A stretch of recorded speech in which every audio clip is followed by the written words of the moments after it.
Hello to all of my TNA soldiers and welcome to a special holiday edition of TNA Q&A. Today is the National 420 Day. TNA Q&A is going to have me, the General Isaac Rockman, answer all of your real wrestling questions. We got a lot of questions. There's been a lot of news, a lot of speculation. People have been talking. Meltzer's been babbling again. People are all hopped up on the doom and gloom train, but really, TNA's in a better place than it's ever been. TNA's soaring, baby. We're the greatest company in the world.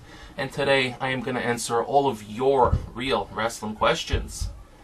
Before I do, I would just like to give a little plug to Noah Donish, who's a true and loyal TNA soldier. Noah Donish had me call in his show last night and discuss TNA Impact. People are saying it's going under. Like I said, a lot of doom and gloom, a lot of rumors, a lot of bullshit, naysaying negativity by the likes of Meltzer. Pooh! That guy makes me sick. Freaking making up stories all the time and never retracting. Get the hell out of here. What do you think you are? Nobody. You're nobody. So anyway, I was on The Scoop yesterday, on Noah Donish's show, The Scoop. Watch the entire episode. It is a great episode, approved and liked by the General himself. And I was about the third or fourth caller. I called Mr. Noah Donish on my mobile phone, and I told him why TNA is doing better than ever. So watch The Scoop with Noah Donish up on the No DQ channel, as well as Noah Donish's personal channel. Listen, guys, I'm sure everybody who's watching has watched Impact last night, but last night was the greatest, most amazing episode of Impact I've ever seen. Literally couldn't get my eyes off the screen. I tried watching Raw this past week. I got in about 15 minutes, and about 14 and a half out of those 15 minutes, I was on my phone. You know, I shut it off. It was crap. It was irrelevant. I didn't care about it. So, Raw's gone. I watched Impact last night, and literally, the Noah Donish show finished about 5 minutes before Impact. I quickly switched over to Pop TV, because we all know TNA is popping on Pop TV. And let me tell you, from beginning to end, the episode was phenomenal. I wrote a little blog about it in my personal group, TNA Soldiers. Join if you'd like. We have real discussions. It's a great group, ran by the General and the Soldiers. So next week is TNA Sacrifice, and let me tell you, the card is freaking looking stacked. First of all, last night's main event, Hardy vs. Hardy, the best main event I've seen in at least 3 years. Hands down. Hands freaking down. Matt Hardy vs. Jeff Hardy had an I Quit match, and it was brilliant. It was freaking amazing. I mean, they're brawling all over the place. Jeff at 38, 39 years old is still doing crazy flips and crazy bumps, putting his body on the line for the fans because he cares about the creatures. He's a real man and a true TNA soldier, as well as the iconic Matt Hardy. So next week is going to be freaking amazing, man. You got the tag team titles, Beer Money versus the Decay. I cannot wait to see how that happens. You got the World Heavyweight title being defended by our gladiator, Drew Galloway, defending against the monster, Tyrus. I mean, there's so many matches, and it's just going to be absolutely incredible. I encourage everybody to watch TNA Impact Professional Wrestling next week, Tuesday night on Pop TV, 9 p.m. Eastern Central Time. So, people are talking about TNA's financial problems. Oh, here come the naysayers again. You know, we're here for about 15 years, and people are just going to keep on saying, TNA's going under, next year's the last year, Dixie's ruining the company. You freaking marks don't know what you're talking about. Do you work in TNA? Let me ask you, Robert Douglas, the professor. You know, he's always bitching about Dixie and Bob Ryder, whoever the hell he's saying, ruining the company. Do you work in the company, Robert? Do you do their freaking tax returns? Do you do their paperwork? Do you know anything? No! You just live in the South. You're a hillbilly and you don't know jack shit, bro. So shut your damn mouth, you freaking hater. All the haters can suck these nuts. That's what the General says. So, TNA moved apparently to a new headquarters, and people are making a mockery of it. But here's the thing. TNA moved from a tiny little office in Nashville to a huge, huge building. I mean, grandiose. I saw the picture on Google Images, bro. and it's free. It takes up like 2 blocks. It's a huge building. So TNA's moving up in the world. TNA has moved into their war house, where they will destroy the WWE fanboys from. TNA's got its war house. And we're popping. And we're larger than ever. With that being said, let's get down to your questions. First question for the TNA Happy 420 Edition Q&A series. From Rocco Darrow. Will you smoke one for TNA? Bro, it's 420 today. I have literally been smoking since I woke up, and I've been up for about 4 hours, 5 hours now, so I'm chilling. But you know what, my brother? Just for you. Just for you. To all my TNA soldiers, cheers.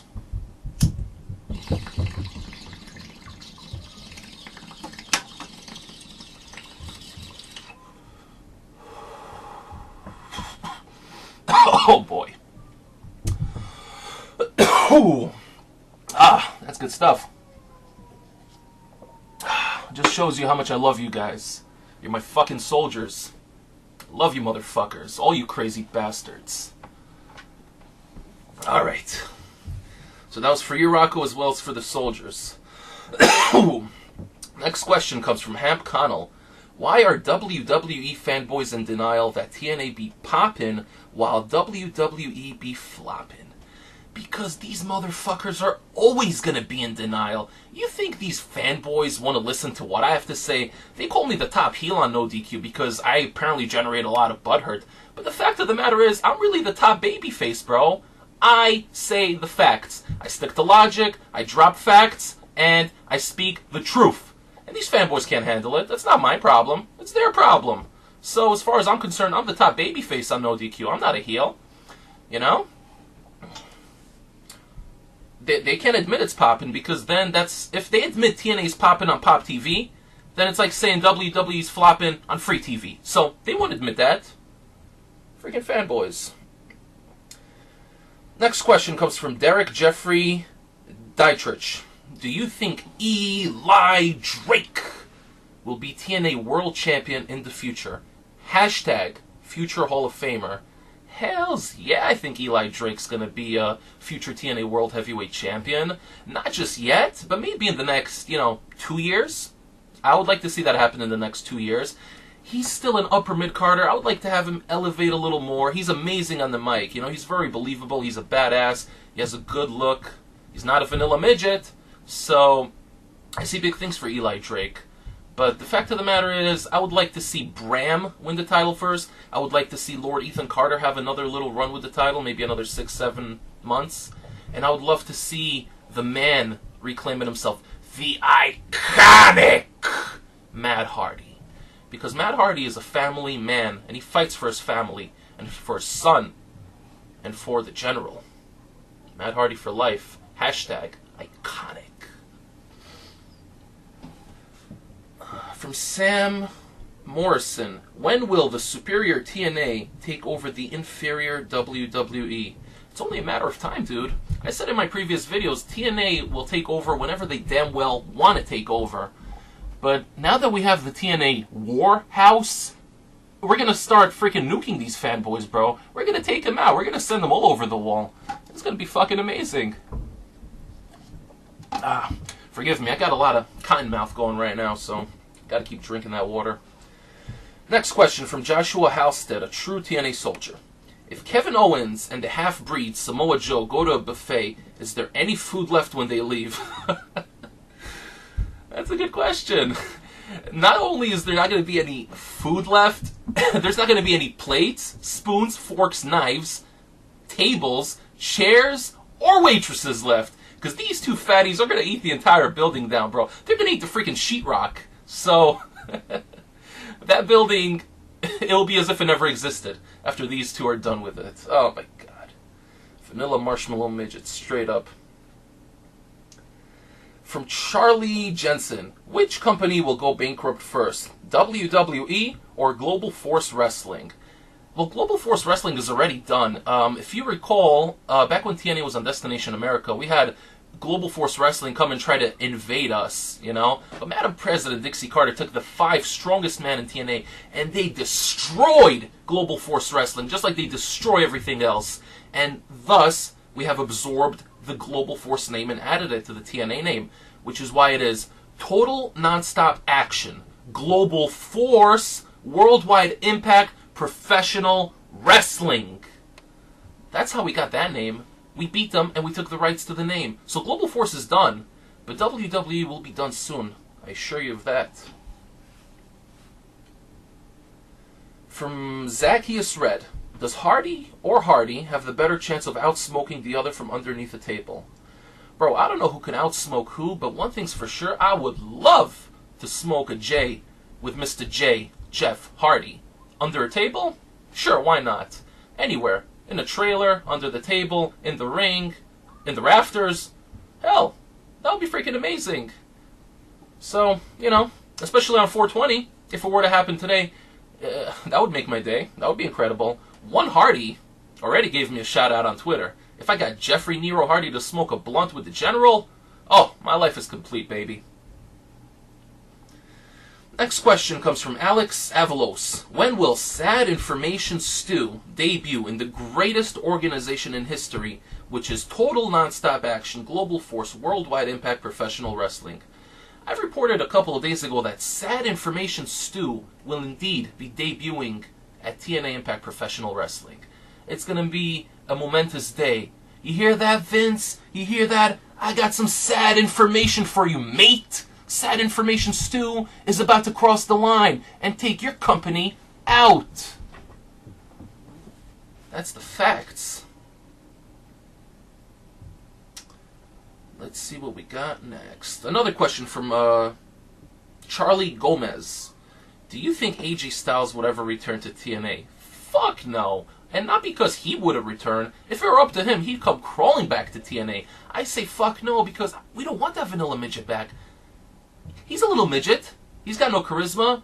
He's a little southern boy.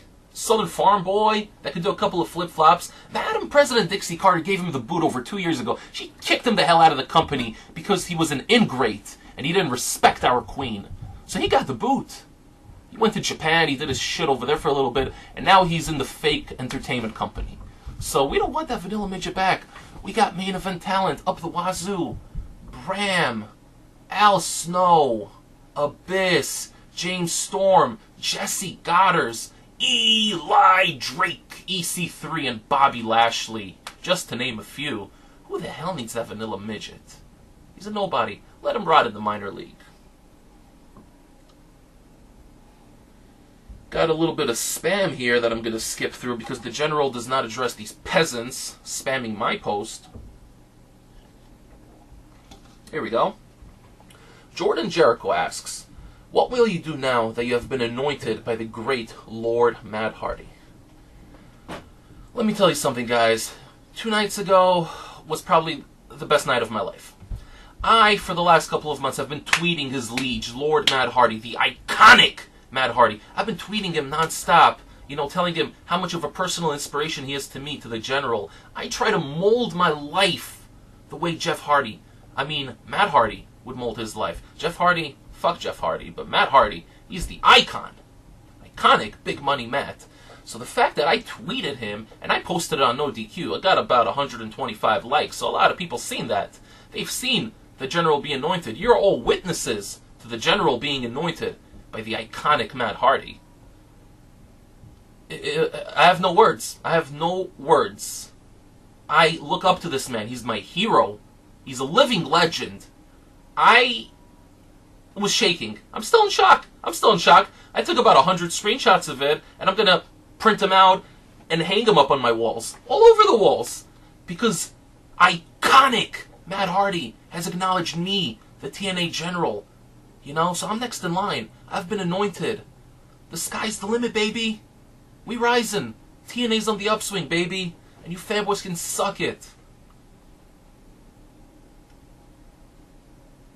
A question from Chris, 8 out of 10 Woods.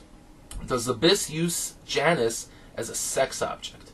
Oh, listen, Abyss is a crazy, crazy motherfucker. I'm sure he's got some kinky shit going on, especially with the Decay and Rosemary, and, you know, they got the little connection, the three of them, and I'm sure Janice, you know, is like a fourth, so they got something going on between the four of them. I'm gonna leave it at that.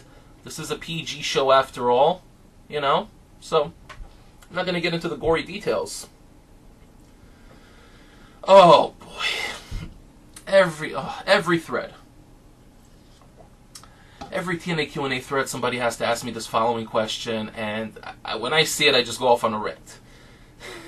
From Arthur Thomas, what's your opinion on vanilla midgets?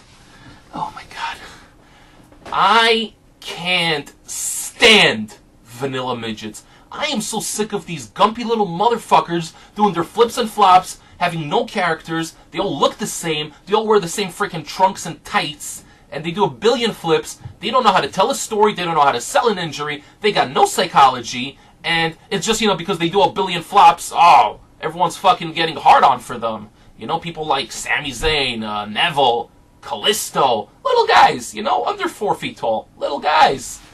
And because they do a billion flips, you guys praise them as if they're the greatest wrestlers, you freaking fanboys. You know what? If you judge a wrestler by how many flips and flops they do, by that logic, Kalisto's better than The Undertaker. You know what? So, you fanboys, you know, you just admitted that Kalisto is better than The Undertaker. I can't stand these vanilla midgets. Ben Fowler, another vanilla, gumpy motherfucker. Goddamn, I hate Ben Fowler. Ben Failure, more like. Freaking NXT midget. There's a reason he's in the minor league, okay? He's never gonna make it up there. You know, as if up there is really up there. It's really down there, but NXT's even more down there, so that's that. Oh my god, fucking vanilla midgets, bro. Listen, like I said, I don't mind if they have their own little division and they fight for the vanilla midget title, but to have them in main event spots and, you know, we got Sami Zayn in the #1 contender. Who the hell is Sami Zayn, bro? He looks like a cab driver. His freaking pants look like a cab, and he looks like a cabbie with that freaking hat. Vanilla midget, ginger, cabbie, driver, ham and egger. Get the hell out of here. No one wants to see you. Go back in your cab.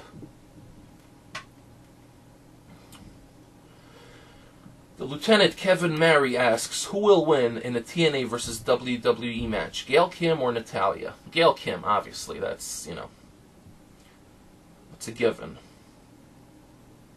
From Jordan Hill, why does Abyss watch China porn for? Because Abyss likes to spend a lot of nights in China, if you catch my drift, and he also likes to spend a lot of nights in Janice. Sometimes he likes to spend the night both with Janice and China, so that answers that. Oh, there we go. The question I've been waiting for from our Sergeant-at-Arms, Vinnie Mac.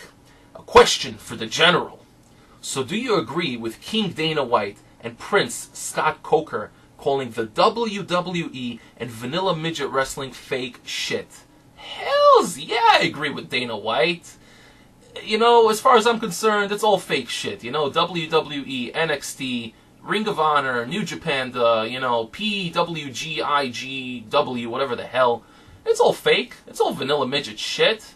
You know, that's not legit wrestling. TNA's legit wrestling. Only TNA and UFC are real fighting.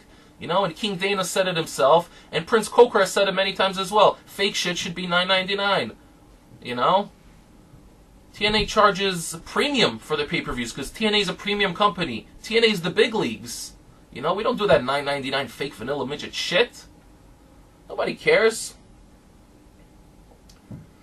Next question from Mario Andrade. Randy Orton is out of WWE, and rumors has him joining TNA. Any word on if this is true? Actually, and I believe I've posted this a while back, but I think I may have posted this before I added you to the No DQ group. Randy Orton is indeed done with the WWE Entertainment. He's coming to TNA Impact Professional Wrestling under a new name, the Python Randy Orton. He slithers, and then he takes his opponents out with a KOR. The Python Randy Orton will be making his debut really soon. So keep watching TNA on Pop. Jose Perez, the TNA Pipple, asks, thoughts on TNA being on FX? Who is the most ass-kissing WWE fanboy, and would Cena ever work in TNA? Alright, so that's a three-part question. First thing, thoughts about TNA being on FX. Brilliant. Freaking amazing. And it doesn't surprise me. I saw that coming a mile away. You know, TNA's on the hottest. TNA's popping on Pop TV. Pop is the hottest cable network, you know, in the whole cable. So we already got that going. And now we're on FX over in Middle Earth, you know, so that's good. You know, people are saying TNA's dying, TNA's got no money. If TNA had no money, how could we sign 5 new superstars? 5 new superstars to the company, and also just sign a deal with FX over in Middle Earth, you know? You fanboys make me laugh. You're a pathetic bunch. So, the next question, who is the most ass-kissing WWE fanboy?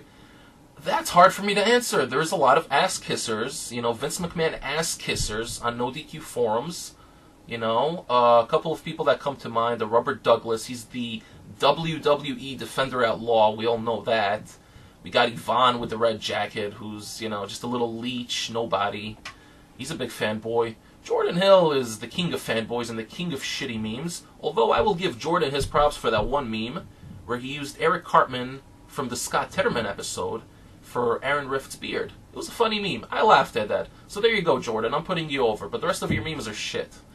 Another fanboy is, oh god, Cody Collier. This guy is either the most delusional person on the planet or Master Troll. I don't know. He has me blocked, but guess what, Cody? I'm still the admin, and I see you. As a matter of fact, all you guys that got me blocked, Greg, you know, Cody, Edgar, the Edgar family, and all you other people, I can see all your activities, you know? Because I'm the admin on No DQ Forum, so suck on that.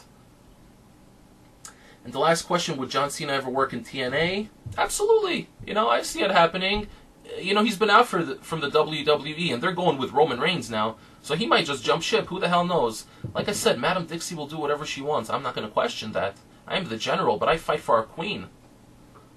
She's the one that makes all the decisions. This question comes from S.J. Lawson. With WWE fanboys complaining about Roman Reigns and crying over their product, why are WWE fanboys so butthurt over TNA soldiers when TNA is real wrestling with real storytelling and real character development? Us soldiers never complain and are always true to our product. I couldn't have said it better myself. The fanboys will forever bitch and moan and cry and whine, and they're going to say, I'm quitting, I'm unsubscribing from the network, I'm done. But next week they're back on their knees kissing Vince McMahon's ass. So that's a typical WWE fanboy for you. We the TNA soldiers, we just like good wrestling, with good storylines and good characters, and backstage vignettes, and variety in matches, and new fresh talent, and fresh matchups. You know, with minimal commercial breaks, and TNA delivers on all those fronts. Can't say the same for the WWE Entertainment and the NXT Vanilla Midget crap.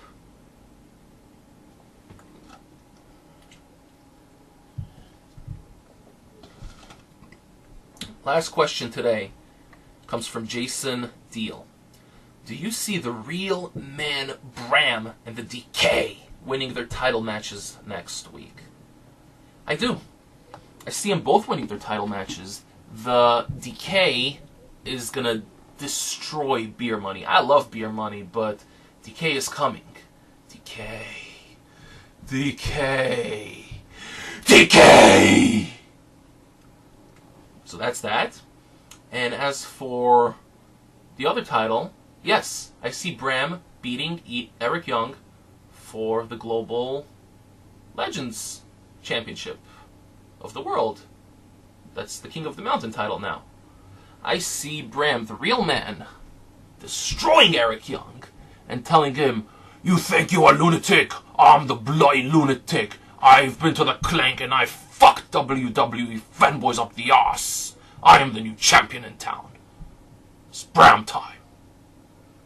So, I am looking forward to it. We got a stacked episode of Impact Sacrifice next week, Tuesday night on Pop TV. This has been the TNA General. Everybody follow the TNA General over on YouTube. The TNA General. Subscribe to the General. Like the General's videos and spread the message about real wrestling. The more you spread the message, the more videos I will make. Follow me on Twitter at Isaac51290. That's ISAAC51290. That is me, the TNA General, over on Twitter. Share the video and destroy a WWE fanboy. This has been the TNA General. Happy 420, everybody.